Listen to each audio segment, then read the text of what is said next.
Hello, we are going to talk about how home prices going faster in today's market. Hello everyone. Welcome back to my Monday market update. This is another episode where we are going to look at some of the real estate data. Also, we in this episode especially we are going to look at home prices and how fast measure how fast it goes up or down. So we're gonna look at some of the information and let you know the conclusion that we see. First of all, let's start looking at the Comfort Market Index for all the 17 cities across the county. So as you see here, hold on a second, let's choose this one. No, sorry. Okay, as you see here, all the 17 cities, actually 16 of them is in the sellers market. Everything that is greater than 110 is considered a seller market. So as far you see, all 16 big cities are considered sellers market today. When we talk about sellers market, that means the seller has more negotiation power in terms of when they're getting the contract. Okay, how much? We're gonna talk about that very soon. Okay.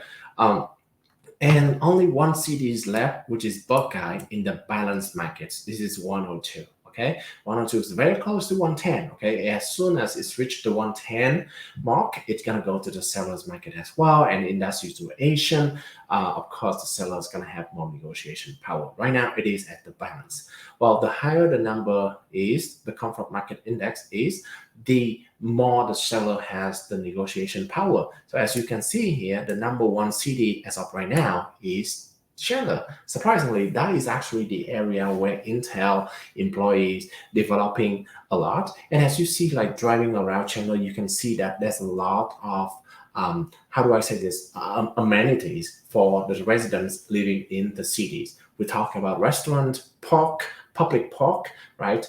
Job opportunities. Also, it's closer to ASU as well. So Chandler is a very great area, and that is one of the reasons why it's growing so quickly after the drop from May to December of last year. The number three things that we are going to look at is that there are actually a mixed number of moving toward the seller versus moving toward the buyers.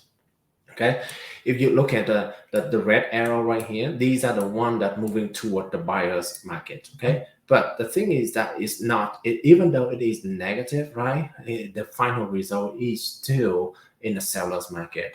We understand the reason why it's dropping down is because during this time of the year, July, August, right, or even the third quarter of the year, not a lot of demands going on, not a lot of people, buyers wanting to go shopping for houses in today's market because it's really hot, literally, right? Not only just the real estate market, but also the weather is so hot and they get tired of going out and checking out houses. Plus, they may go on vacation. This, especially this time of the year, summer is almost end for school, so a lot of people go out for vacation rather than go shopping for houses, and therefore the demand dropped down a little bit during this time of the year. The order, so we're looking at 1, 2, 3, 4, 5, 6, 7, 8, 9. So yes, 9 cities that in moving toward the buyer's market, and the other, which is about 8, are moving toward the seller's market. Okay.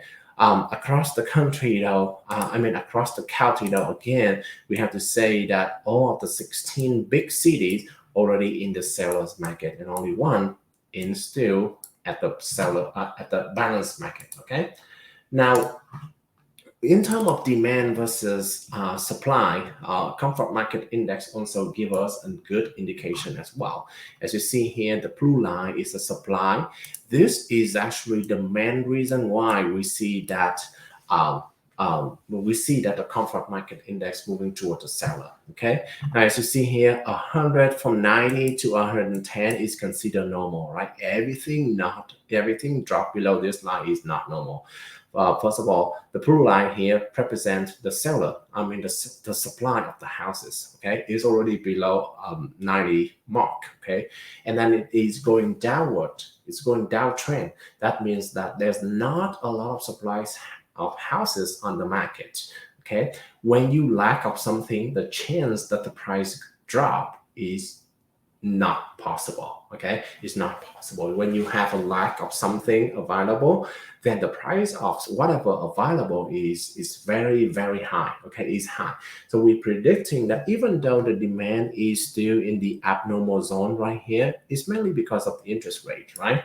You still see here the index is still relatively higher than the supply, right? So for those two reasons, we're not gonna see any home prices drop anytime soon. Okay, the only time in the past that we saw a drop in home prices is, for example, during this period right here.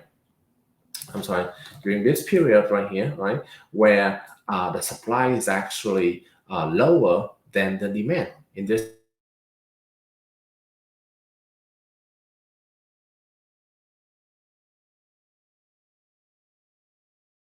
the key important in today's market is that obviously you see the gap between the supply and the demand is not as much as 2022 and 2021 anymore, right? It's closer. The two lines is different. Okay, so we can conclude that the home prices is actually still going up in today's market. However, the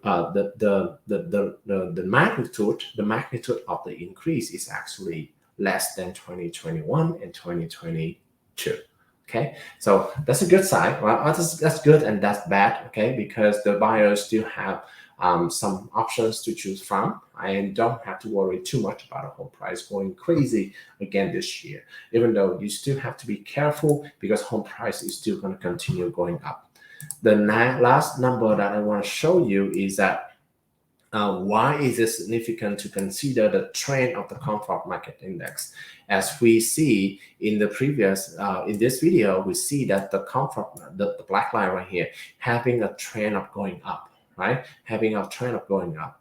And when we look right now, even though the appreciation is actually in the negative zone because we compare to the high point of 2022, I'm sorry, 2022, right? So when you look at that into account, you're gonna see that, like for example, in this period right here, right, is comfort market index goes up. You still have some period of negative here, but eventually, if it keep going up like this, it keep positive number like this, then the home price gonna going positive. Okay, home price gonna continue going positive. Okay, now the only chance that we see also the home price going down for a long time is that the comfort market index has to be in the negative zone as much as possible, right? As much as possible, so that it's gonna keep the home price going even lower and lower because of the high depreciation. Okay, so right now, as of right now, a lot of people worry about the market crash. A lot of people worry about the home price going to keep dropping crazily. It's now nothing that can indicate that happen as of right now. It's mainly driven by the low number of supply on the market. Thank you so much, everyone, for watching the video. If you do have any questions regarding the real estate market, how to look at the deals in the current market, even though the home price is still going up, let me know. My phone number is 602-515-2442. Thank you. Bye-bye.